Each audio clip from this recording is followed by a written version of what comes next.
Hey out there! Don't forget to vote for the top 10 Wake Angel 2001 customs of 2017. I'm putting the link to the poll in the description below. I've got like a top 6 thing going on, but there's a lot of ties to settle and things could still be upset, so please vote. Also, anyone who's supporting me on Patreon got to see previews and work in progress shots, in addition to getting to see the completed figure before anyone else. If you want to join them, all you have to do is donate even the smallest amount. That link is also in the description below.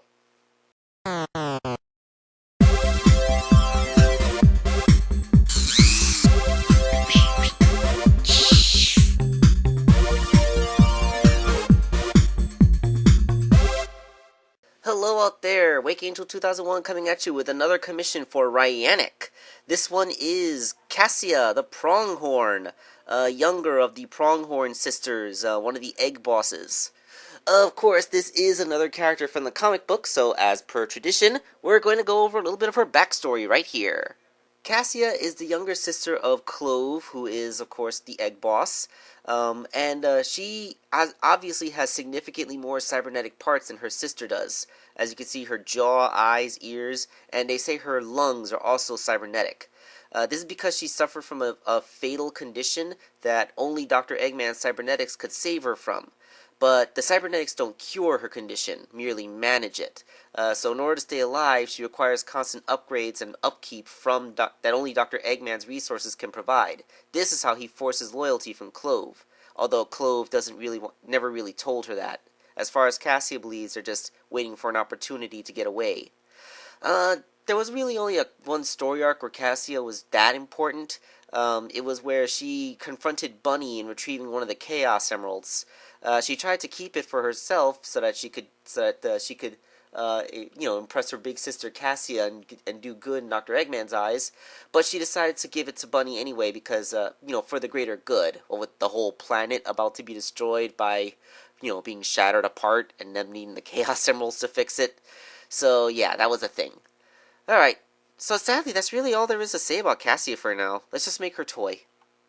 By the way, if I'm not sounding 100%, I am a little bit sick. I'm a bit congested, my throat's sore, so not at 100%, but I was still able to make the figure because, it's not that physically demanding. So, of course, the Amy Rose figure is dismantled and her dress is cut off. That makes a nice little Cassisa base. And I learned something with this toy. Amazing, you can still learn these things after all these years. It turns out that the back of her head is removable. Just like with Knuckles, this is something that I never really knew, that the back of her head is actually just sort of glued into place, and it's hollow inside. I guess this is probably why Amy Rose was never so top-heavy. I thought it was just because she didn't have long spines behind her head. That's probably the reason, because the spines themselves are solid. But yeah, that's pretty cool how you can actually just take that off. Just like with Charmy and Knuckles, this allows you to get paint into the crannies, and it allows you to sculpt the head smaller and rounder, so because you don't have to worry about sanding away, her head. So Cassisa has this. She has her little tiny pronghorn horns, a longer muzzle, kind of similar to Sally's, and she has her big old pompadour with the spiral in it. This is supposed to remind you of Cinnamon. Yeah, at first when I saw her, I thought that she had like a hypnosis thing going on. That's why her eyes were cybernetic. But no, it turns out that she uses aerosolized cinnamon as a weapon. Since she has cybernetic lungs, she doesn't have to worry about inhaling irritants that most people would, so she just kind of sprays that stuff into the air using it like pepper spray. I wonder why she doesn't just use pepper. Oh, well, I guess putting up pepper plants on her head just wouldn't be as cute. There are some challenges to sculpting on Amy's tiny little body, but I've gotten good at it over the years. So, Cassia's little hip-hugging belt, her deer tail, and, the Eggman uniform on her chest. That's basically all I need to do sculpting-wise. And painting her up, she has, the costume itself is mostly shades of gray and black, but her fur uses 2 different shades of green. It actually took me some time to figure out which shades would work best, because I have about like 3 or 4 different colors of green. Nothing that perfectly matched her comic book look, but I think they came close enough. The arms, I just had to sculpt a little bit for her longer cuff that comes past the ring on her glove. And same with her legs. I just sculpted a little bit above the boot to make the puffy pants that she has tucked into her boots. And that's all the parts completed. So all that's left now is to take a look at the completed Cassisa the Pronghorn figure. How could somebody with a mechanical jaw and black eyes just look so adorable? Cassia is just so cute.